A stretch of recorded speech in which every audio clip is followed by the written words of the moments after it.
So, hi, Kenny. Hi, Alison. How are you? I'm really well. Thank you so much for coming in and talking to me in lockdown. It's very exciting. Are you in Sydney, by the way? Yeah, I am. Yeah, Oh, so you basically. are in lockdown. Okay. Yeah, definitely lockdown. Yeah. Yeah, Okay. Okay. How are you going? You all right? yeah. I'm doing well. Keeping myself busy. Yes, juggling a lot and also doing some project work at NIDA. Um, so my uncle just taught me out of the blue. I was just bored. Is he Listening to. like a circus dude or he just can juggle? No, he could just juggle. Yeah, as a Okay. hobby. Yeah, just three balls, just a basic three ball Right. cascade. And then yeah, so that kept Oh, me that's what occupied. that's called. That's a three-ball cascade. Yeah, That's three ball cascade. That'll be the first pattern that you're learning. yeah. Yeah, at the moment, three ball cascade. Yeah, so that's how I started. So my uncle taught me. I just picked it up and um, yeah, then I just wanted to reach like all these small targets. Like, oh, I want to get 6 catches, 10 catches, 12 catches, and then yeah, I just was hooked onto it. Just it was just so easy to um, like see yourself improve. Like seeing yourself improve is like one big aspect of why I like juggling. Like Mm. yeah, throughout the entire time of this journey of learning how to juggle. And yeah, and then ever since like after learning the three ball cascade and then getting better at that, I just always wanted to find out, oh, what's next? What's next? And then there's this the shower pattern, the half shower, in columns, a pirouette, or like all these other movement tricks, or and then there's rings, there's clubs, there's hats.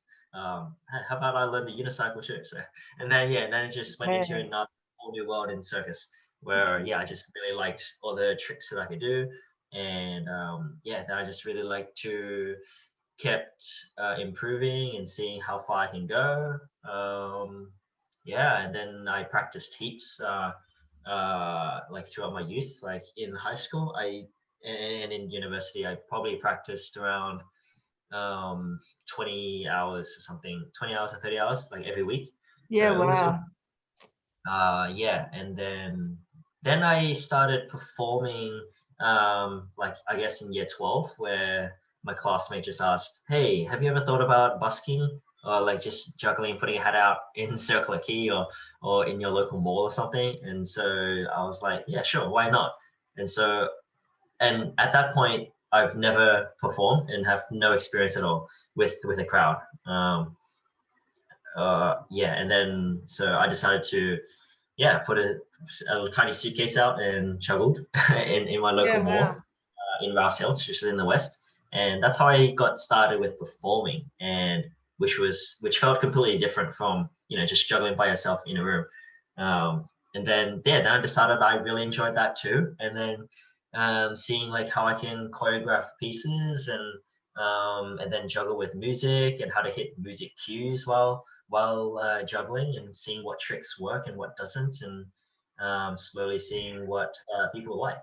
Yeah. Learn to put your bits together because that's quite an art to be able to put something together so that it's interesting for people to watch, like not just stand there and juggle, like you do whole like routines. So how did you figure that out? It took a while, honestly, to figure out how to like choreograph and piece things together. It just took I have a notebook where I have it here. Yeah, I have a notebook, my creative diary. Oh, that's awesome. I have a lot of notes, just random notes on like what I did well and what I didn't do well, like after a competition or after a show, like stuff Yeah, like that. yeah. And just different feedback as well from like friends and people who've like I think I just really had to have an open mind at first, and took a lot of criticism at first. Yeah, okay. Because at first it was more like it wasn't a lot of difference between me juggling in the room and performing. So it was a terrible performance, I'd say, yeah. But then it took a while for me to practice juggling while moving around, or practicing juggling while being conscious of how I can place a prop in a certain part in space, in this, Yeah. in a playing field where I could use. Um, and then I just wrote a lot of notes where to see like which tricks which tricks work and what doesn't, in terms of like how it hits like certain beats of music and stuff like that. So it was just a lot of trial and error, and practicing a lot with juggling to like different songs or different styles of tracks, and seeing what kind of music that I really like to get my groove on. And then I video myself a lot with. I used to video myself heaps, and so I can like be my own coach. Like the first step was learning as much tricks as I can, so I have a portfolio of like all these tricks. And then secondly is then seeing which of them kind of connect together. I'm really excited that you didn't go to like circus school or like some kind of formal performing arts education. I'm really excited by that, because I just love the idea that with a little bit of kind of dedication for juggling and for everything in the whole wide world, if you kind of learn some basics, learn a few more basics, put a few skills away, and then you get the confidence to experiment. And that's where stuff really innovates and gets exciting, and I'm so excited that you did that on your own. I think it's really hopeful for people, like Yeah, I thank don't you. know. But you can anybody can go to a long way if you just put just 10 minutes a day. 10 minutes a day, in my opinion, in a lot of different skills, or anything really. I'll say the first few things when starting out, it would be being mindful of like where you throw, and the height of each throw, just certain like specific things. So we really want to have the accuracy and the control of each throw. And one of my top tips would be always master a small number of throws before hyping yourself and, oh, let's see if I can do 30 catches, and like chasing something that is like maybe a bit beyond what you can do at first. So it's nicer to master, let's say like six catches of three balls, and master that 10 times in a row. And make sure when you can do that 10 times in a row, without moving your feet, without reaching forward, without making throws that are like some here and some there, and then move on to try 10 catches. Because take things one step at a time. So whatever trick that you're learning in juggling, and this also applies to even for anyone who's interested, after three balls, when somebody wants to learn 4 balls, 5 balls, 3 clubs, same principle applies. Like it's always easier to break it down to different levels. Like it's like a game. You just set yourself like, level 1, I want to achieve just 3 catches of this pattern, and then do that 10 times in a row with good accuracy and technique. And then level 2, then go to level 2. Yeah. Okay. Because the main reason why I say that is if you don't do it, if you don't practice having good accuracy with 3 catches or 6 catches of a base pattern, then you risk developing like messy throws. Like you might get used to throwing like throws that are like here and there, so they're all like distorted in different heights. So even though you maybe still be able to do like 50 catches or whatever, it's a lot harder to maintain the consistency of that. I was practicing with tennis balls, and then I went on to juggle art. And I don't know if they're a thing. I just found them on the internet. I've bought red noses from them before. They're amazing, but juggle art is they're my favorite juggling store. Like I got my juggling balls, clubs, rings, everything from juggle art. Yeah, like getting plates and other circus equipment from them. Yeah. Yeah, I've got lots of red noses for them. And I got a pink red nose from them, and I love it. It's my favorite. And you got some So, juggling balls? yeah, so I bought some juggling balls. Sorry, I made a little box of juggling things so that I've got like a whole juggling store of things. So I didn't know which were the greatest. I didn't know what kind of juggling balls you were supposed to get. I learned that there's all different kinds of juggling balls. So I just bought these ones. Nice, nice. Yeah, there's a lot of variety out there with props. Yeah. So it's harder. It's different. The balls make a hell of a difference, right? And Yep. it's really, and I noticed when Daniel was teaching us, he showed us some like really cool stuff, and he dropped the ball like once. But he was like, these are not my balls. And I was, but I was like, oh wow, it makes a difference. So they're different way. These are Russian ones, I think. Does that make sense? Yeah, that makes sense. Yeah. So They when you're a beginner, what do you buy? The different weights. Is it better to get heavier or lighter? I usually recommend like a bit of weight, so it's not too light. Why do I recommend a bit of weight? Is because you have a bit more control of when you hold and throw each ball. So with a bit of weight on each ball, you have a better sense of how it's gonna get thrown. Like when it's light, it's usually like it's easier for it to bounce off the hand if it's light. Yeah. So I always suggest like 100 grams or a bit over for like 3 balls. Like 100, no, actually 100 to 150, 180 grams is nice. And okay, I think these are 172 or something like that. oh, that's perfect. Yeah, that's fine. Yeah. Like 100 to 200 is a good weight for each ball. And then there's like 2 main types of juggling balls: the Russians and beanbags. So beanbags are they usually, they can be like a bit, flattened, changed in shape. And they're often like blue, red, and yellow. Yeah, or they come in different panels of different colors, like black and white, and like blue, orange. This one's just all pink, and this was also from Juggle too, by the way. Okay. There's like different panels of how. Okay. So I used to have those. I lost them. I don't know how I lost them, but I lost them. So is there benefits like with the Russian ones, or what are they called, those ones? Beanbags. The beanbags. Is there a particular, I mean, they are quite different to catch, I must say. They're quite different. I wouldn't argue whichever one is better, because it depends on the person juggling. But I just know that these two are the most used types of juggling balls for different reasons. So for beanbags, people would say, some people would argue it's easier to catch because it kind of like grows into your hand a bit more because of how like, malleable it is, if that makes sense, because you could squish it a bit more and stuff like that.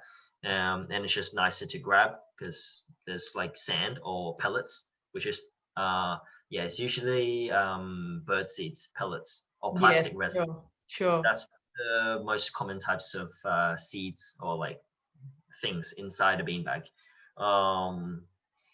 And then for Russians, people like just how it feels in the air and how it floats in the air, because usually with Russians there's a part of the sand or whatever material it is inside that's always way to like in the bottom of the ball. And people like and some people like the circular shape of Russians because the circular shape is maintained more of the Russian than beanbags, and that also depends on how much plastic or birdseed is inside the beanbag. Some really flatten down a lot, some not so much. These are a bit heavier, so this maintains more of the ball shape, whereas some are like more flattened.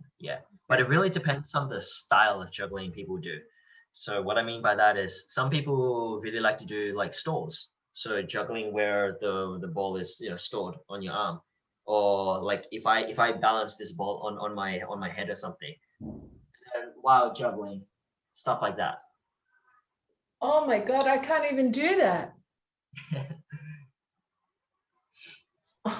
Yeah. So some people may prefer beanbags just because Oh of yeah, right. The beanbag will sit on there.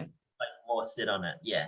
Yeah. And then yeah, so that like depending on the tricks that people enjoy to do while juggling, um, usually determines why somebody prefers one or the other with So beanbagging. so do you swap like depending on your act? Do you swap ball like juggling balls? I usually stick to beanbags Yeah. because most of my tricks I like to stick with beanbags, and I like it. Like I'm comfortable with performing all the tricks that I do personally, with whether it's numbers or I do pirouettes or just all these different shapes and things and patterns of juggling. I like the beanbag.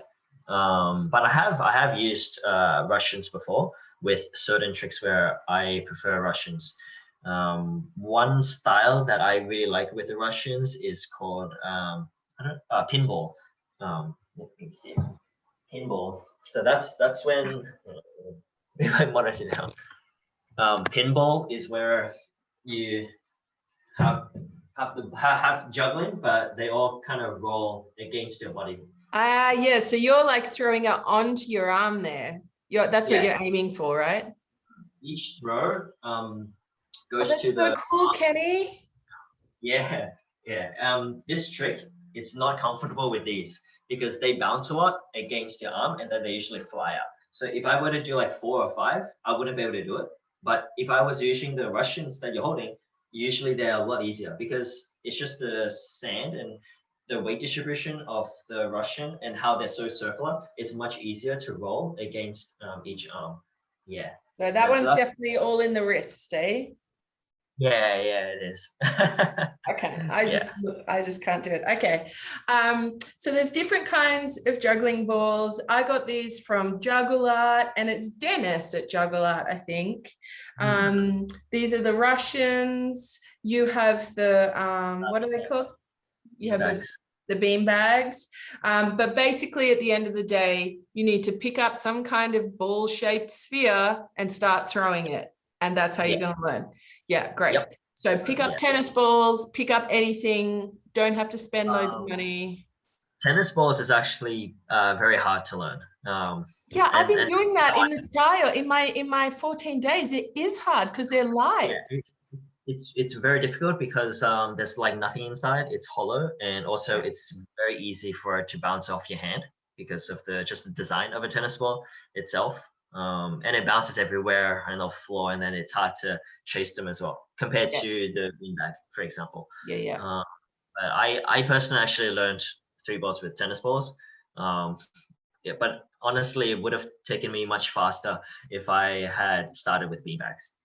Yeah, but with beanbags and Russians, you need to get them specifically from Toys R Us, which is what I did actually at first, and then Juggle Art. Yeah, okay. Yeah. So I wouldn't Um, actually recommend tennis balls at first, but one amazing item that everybody has is socks. Believe it or not, yeah, socks. If you actually roll two socks together, you could roll it like as a shape of a ball. If you just grab a sock and have the open end and then put the hang other on, I'm sock gonna get a together, sock. Hang on. okay, sure, and then roll it as a ball.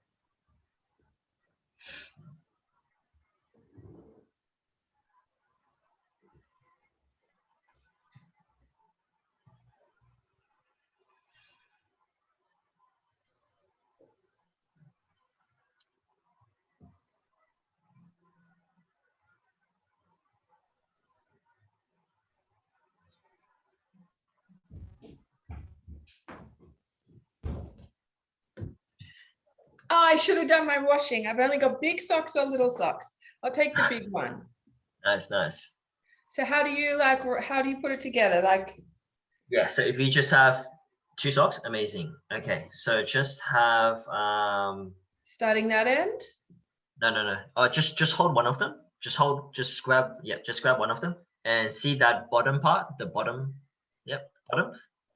Put that in through the hole and then just coil it up. Yeah, that's right. And then just have it as a ball. And because the sock that you used is quite big, So you don't even need the second one anymore. But usually what I do, if people are having like, you know, two tiny socks, then you would repeat the same thing. You'll have that tiny ball and then put it through the hole again, and then wrap that end and then put it through the hole again. And then it becomes a ball. And then you just kind of like, you know, just shape it like a sculpture. You just kind Okay, of so like, here's a tiny sock, okay, yeah. and I'll You do have that. the same thing, yeah.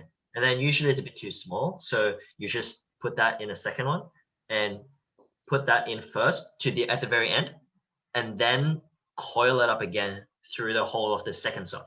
Yes. Yep. Perfect. And now Yeah. I have a And now juggling you've got it done. ball. Exactly. Yeah. And this is amazing Ah, because this is everybody has this at home. Everybody has socks, and they're soft. They're easier to catch than tennis balls. They don't bounce off the hand as easily. The only thing is they may be a bit light, but they're comfortable actually to juggle. Yeah, like if you don't have juggling balls, this is a great substitute. okay. Yeah, so juggling socks. It's a great household item to start juggling. Yeah, That's before people actual amazing. juggling balls. So this is a great, yeah. So that's a good tip as well for anybody who's watching to get started with juggling. Top Use tips. your balls. Socks. Yeah, yeah. Socks. Okay. Fantastic pop. Yeah. I know. Okay. So as you were talking about consistency and placing the object in space and getting it consistently high, this is Yeah. hard. Mm-hmm. So Yeah, yeah, it did. a long time ago, another juggler taught me a trick where you try and practice about 6 inches from a wall so that you don't hit the wall. Is that a good tip? That's a very good tip. I Okay, always say it when I teach people to juggle because when you face against a wall or a tree, if you're practicing outside or anything, if you practice against the wall, it just really prevents you from throwing too far forward. Because great. if you throw too far forward, like subconsciously, your brain would want you to juggle throws that aren't too far forward, so you don't hit the wall. It does Okay, help a lot, actually. I used to practice against the wall too for some tricks where if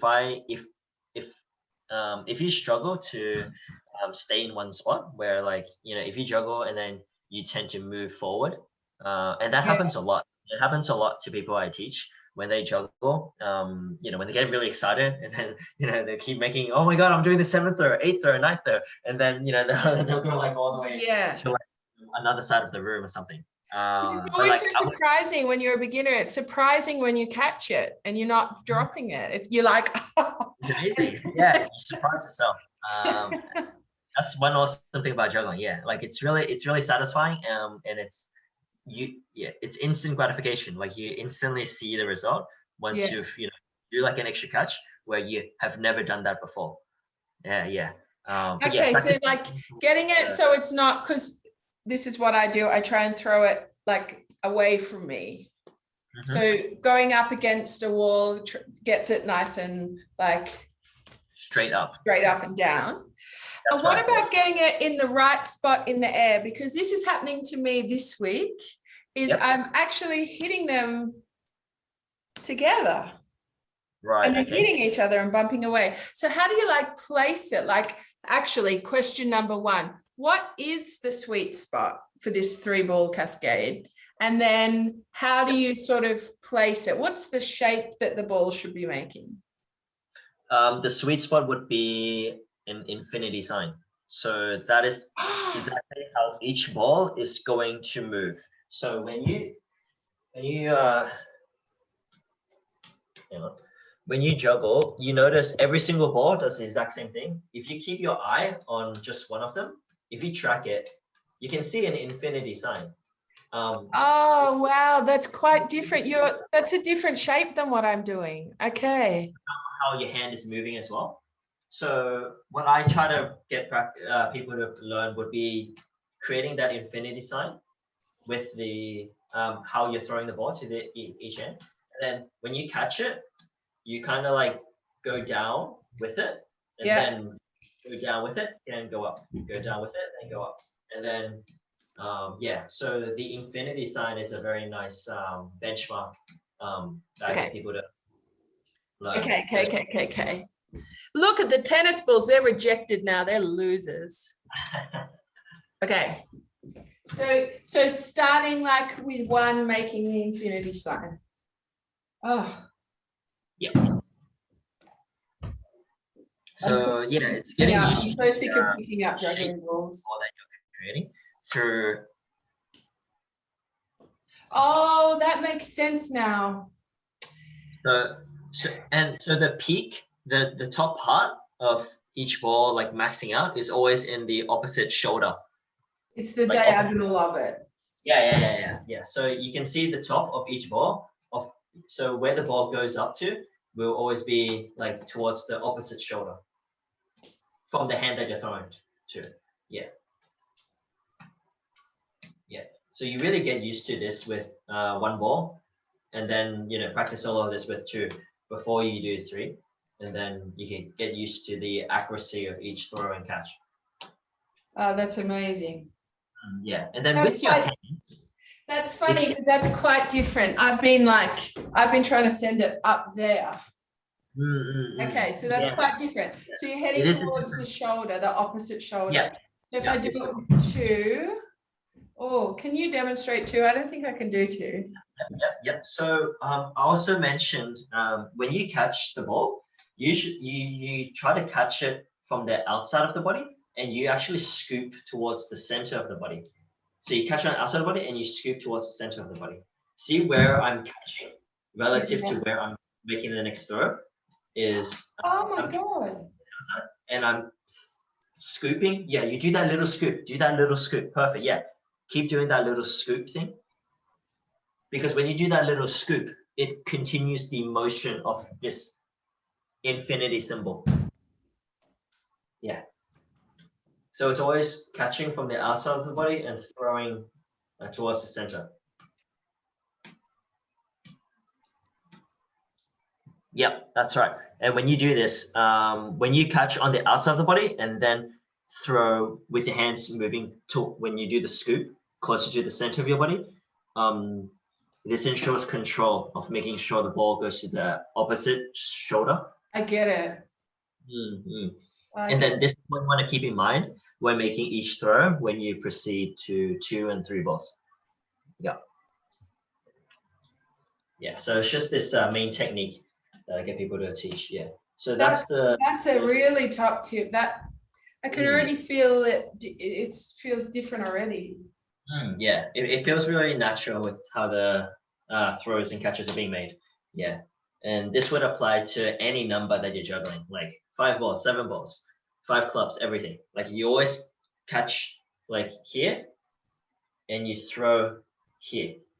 You throw towards the, anywhere inside of your body. Yeah. That's where you throw, but you catch it like out here. Yeah.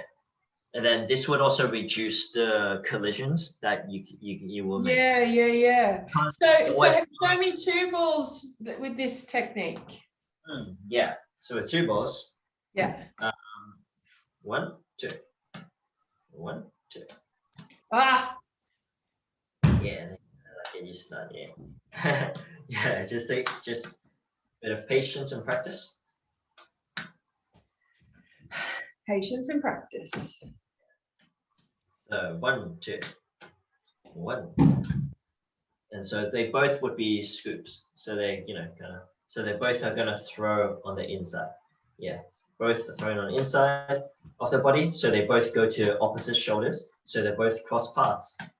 And they both are caught here. They're caught here and then they get thrown here. So your hands is always doing this. Doing this. Yeah, so they're caught here and they're thrown on the inside.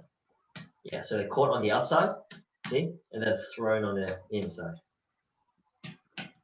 Yeah, and then when you do this, you want to make sure like both balls are reaching like the same horizontal line. So they're both like hitting like a ceiling. So they're both hitting the same height. I think I've got to go back to 1. Yeah, Yeah, that's good. Yeah, so it's just getting used to the momentum of the scoop motion and making sure the ball is traveling through the infinity sign. Yeah, right, left. Sign. Yeah. And kind of like you just want to choose the height that you're comfortable with. Like usually, I prefer when the ball is like pretty much the height of the eyes or the top of the head, just a height that you prefer, and stick to it, like always. With one ball, two balls, three balls, always stick to the same height. So I'm kind of aiming, I can see on the video, it's kind of my forehead. Yeah. So if you aim your forehead, yeah, always stick to that height and keep it always the same, no matter when you're doing one ball, two balls, or three balls. And how much body do you move? Do you know what I'm saying? Like, are you like you're pretty loose? You're not. You're just Kenny. You're just relaxed. Yeah. I would suggest not to really move the rest of your body. But then have the knees like comfortable, a bit bent. I'll say when you're standing up, yeah. But not so much the body. The body shouldn't really move unless you're purposely moving. But when you're learning just the foundation, the technique of the 3-ball cascade, you shouldn't be moving. Okay. The only thing that you're moving is basically just the arms. Just the arms. And you can see each throw is doing a scoop. They're all caught from the outside of the body and they're thrown towards the inside of the body. And you want the height. This is a new one. This is a new one. It's gonna change my. And then I find it. once you pick up this technique, it will be easier for you to keep juggling longer, because that prevents you having any collisions, because you make sure the path of each ball is different. Like they're always going to the opposite side. Yeah. Every ball that's coming from the right hand goes to the left shoulder. Any ball that's coming from the left hand goes to the right shoulder. So they always don't hit each other, and you want the height always to be the same. So if the forehead is the comfortable height, always throw to the forehead with both balls when you're practicing 2 balls. Oh, no, too high. Forehead, forehead. Forehead. And both will be catching from the outside and throwing on the inside. Yeah. Oh no. I think I've got to do a whole new practice. I've got to go kind of back a few steps. But it's really worth it in the end goal. Because as I said at the beginning, breaking down and doing the steps, a couple of times in a row, where you get used to the technique that you're practicing, and then slowly moving to doing 3 catches, 4 catches, 10 times in a row, and then moving on. And then in the end you get a really comfortable pattern going. Oh.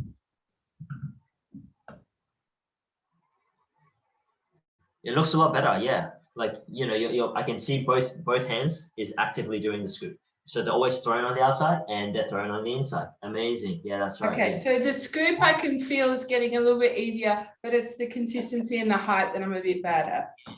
So usually the second throw is a bit lower. So you want to put a bit more force in the second throw to make sure it's as high as the first throw. And that gives you more time to catch a second throw. It was easier, right? If you throw the second throw as high as the first one, being conscious of having both throws reaching the forehead would give you more time to catch the first one and then the second one.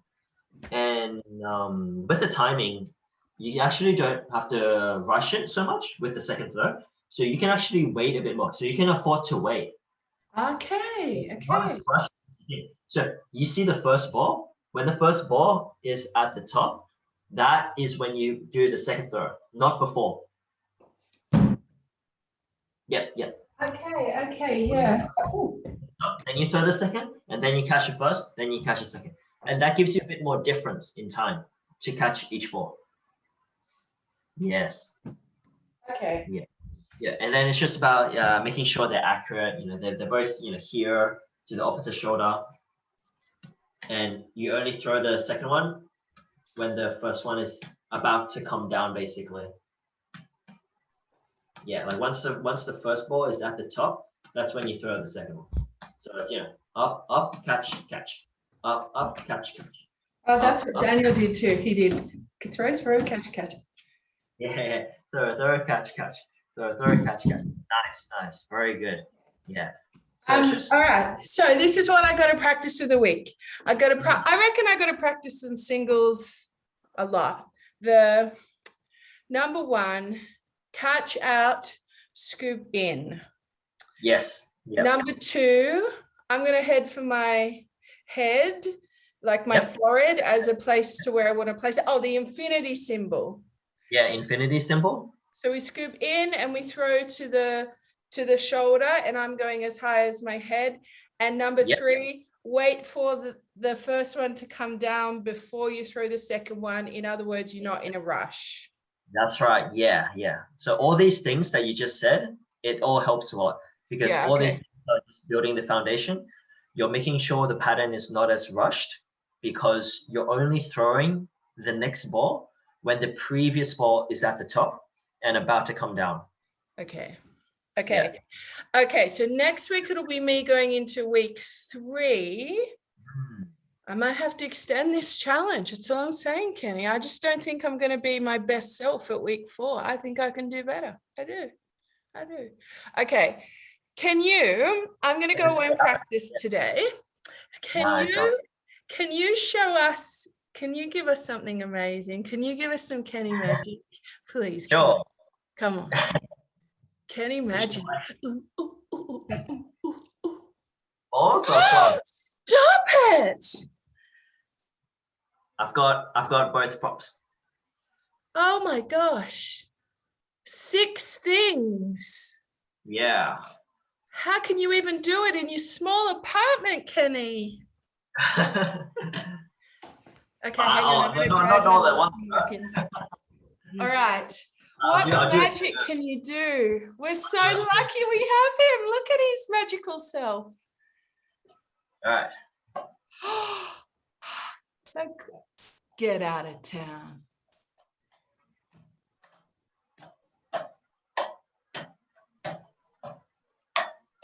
Stop it. You're a maniac.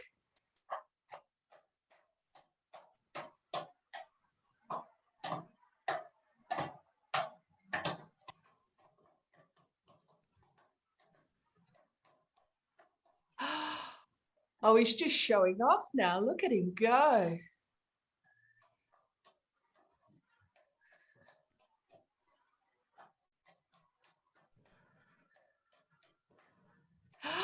That's your pirouette. Oh, yeah.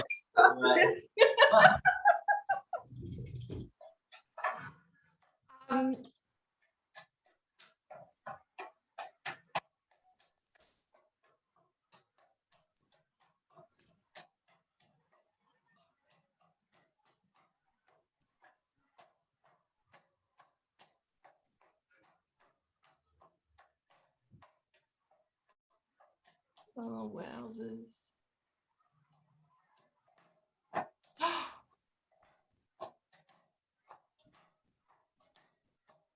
So that was the hitting trick that I was mentioning before, where it's those are one of my favorite tricks where like I hit the prop and like you can like hit the beat of the music as well. Yeah, right. It's like a dance. Yeah. What's your is that your favorite trick? Is that like your special thing? That would be one of my favorite tricks, yeah. And then another favorite trick I'll show you if I can get it. It's a bit difficult. Okay. It's really hard, by the way. Yeah. So maybe give me a few attempts. Okay.